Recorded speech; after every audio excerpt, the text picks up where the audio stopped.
વડોદરાની મહારાજા સયાજીરાવ ગાયકવાડ યુનિવર્સિટીની faculty of technology and engineering ખાતે યોજાશે। આ અંગેની વધુ માહિતી આપવા માટે પત્રકાર પરિષદ યોજાઈ। Faculty of technology engineering the Maharaja Sayajirao university ખાતે તારીખ 1, 2, 3 માર્ચના રોજ યોજાનારી નેશનલ લેવલની ટેકનિકલ ફિએસ્ટા ઇવેન્ટ જેનું નામ ફૂટપ્રિન્ટ્સ છે, જે અમે લાગલગાટ છેલ્લા 23 વર્ષથી કરતા આવ્યા છે અને આ 24મું વર્ષ એનું છે।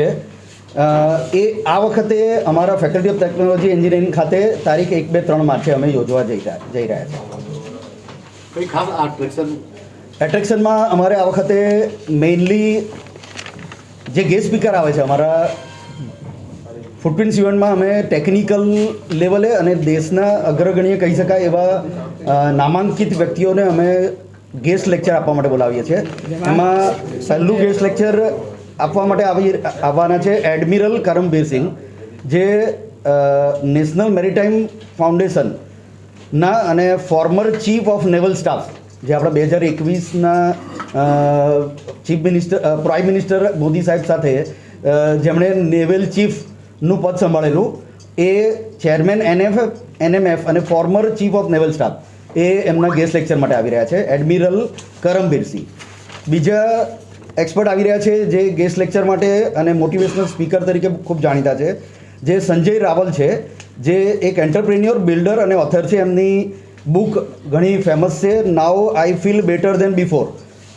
બુકનું નામ જ છે now I feel better than before, એટલે કે આપણા વિદ્યાર્થીઓને ઇમોશનલ અને એન્ટરપ્રેન્યોરશિપ લેવલે ઘણું બધું સારું ગાઈડન્સ આપી શકે એવા મોટિવેશનલ સ્પીકર સંજય રાવલને આપણે આમંત્રિત કરી રહ્યા છે। અને બીજા એવા જ એક ફેમસ મોટિવેશનલ સ્પીકર જે ટેડેક્સ, આપણે સાંભળ્યું હશે નામ, ટેડેક્સ ટીવી પ્રોગ્રામ, એ ટેડેક્સના મોટિવેશનલ સ્પીકર છે। એ પોતે IAS ઓફિસર છે અને એમની બુક ફાઇન્ડિંગ સક્સેસ વિધિન એ વર્લ્ડ ફેમસ છે। એવા એક ગેસ્ટ લેક્ચર અને ઓથર આવી રહ્યા છે વિવેક અત્રે।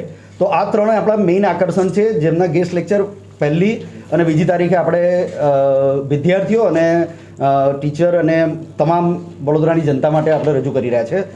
પ્લસ થોડુંક મનોરંજન માટે, કે જ્ઞાન સાથે મનોરંજન માટે, એટલા માટે 3જી તારીખે સાંજે કોન્સર્ટ જેનું નામ રોલિંગ સ્ક્વેર કોન્સર્ટ, જેનું નામ આપણે રોલિંગ સ્ક્વેર તરીકે ડિક્લેર કરીએ છીએ ઓફિશિયલી, એમાં ફોક સિંગર અને લોકગીત ગાયક આદિત્ય ગઢવીને આપણે આમંત્રિત કરી રહ્યા છે। એ રવિવારે 3 માર્ચ ના સાંજના ફેકલ્ટી ઓફ ટેકનોલોજી એન્જિનિયરિંગ ખાતે લાઈવ પરફોર્મ કરશે। કેટલી ઇવેન્ટ છે ને કેટલા પાર્ટિસિપન્ટ? ટોટલ આપણે ટેકનિકલ ઇવેન્ટ સર 30 જેટલી ટેકનિકલ ઇવેન્ટ્સ રાખી છે અને 25 નોન ટેકનિકલ નંબર બોલ દે 25 નોન ટેકનિકલ ઇવેન્ટ્સ રાખી છે, જેમાં 3 થી 4000 જેટલા પાર્ટિસિપન્ટ્સ અમે એક્સપેક્ટ કરીએ છીએ કે આવશે। હેતુ શું હોય છે આ આયોજન પાછળ? નેશનલ લેવલે દરેક કોલેજીસમાં ભણતા વિદ્યાર્થીઓને ટેકનિકલ સ્કિલ, પોતાની રોબોટ બનાવવાની સ્કિલ કે chemical engineering, electrical engineering, mechanical engineering અને એન્જિનિયરિંગની બધી જ વિવિધ શાખાઓમાં ભણતા વિદ્યાર્થીઓને એમના પોતાના ડિપાર્ટમેન્ટને લગતી એક એવી કંઈક મોડેલ મેકિંગ કે ક્વિઝ કે કોમ્પિટિશનમાં ભાગ લેવા મળે અને નેશનલ લેવલે એમનું પ્રતિનિધિત્વ અને સ્પર્ધાત્મક રીતે એમનું પ્રેઝન્ટેશન થાય, એવા અમારા પ્રયત્નો હોય છે। અને એના બધા જ સેગમેન્ટમાં ભાગ લઈને એ લોકો એમની પોતાની સ્પર્ધાત્મકતા પૂરી પાડે છે। ક્રાઉડ મેનેજમેન્ટ માટે 3 તારીખે જે આદિત્યદાન ગઢવી આવવાના છે, તો ક્રાઉડ મેનેજમેન્ટ માટે શું કર્યું છે?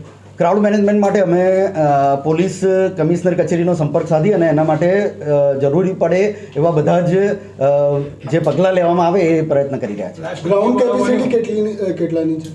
ગ્રાઉન્ડ કેપેસિટી અમારી લગભગ 3.5 થી 4,000નું ક્રાઉડ સંભાળી શકે એવી છે અને એની સામે અમે 3,000ની પબ્લિક કંટ્રોલ કરીએ એવા અમારા તમામ પ્રયત્નો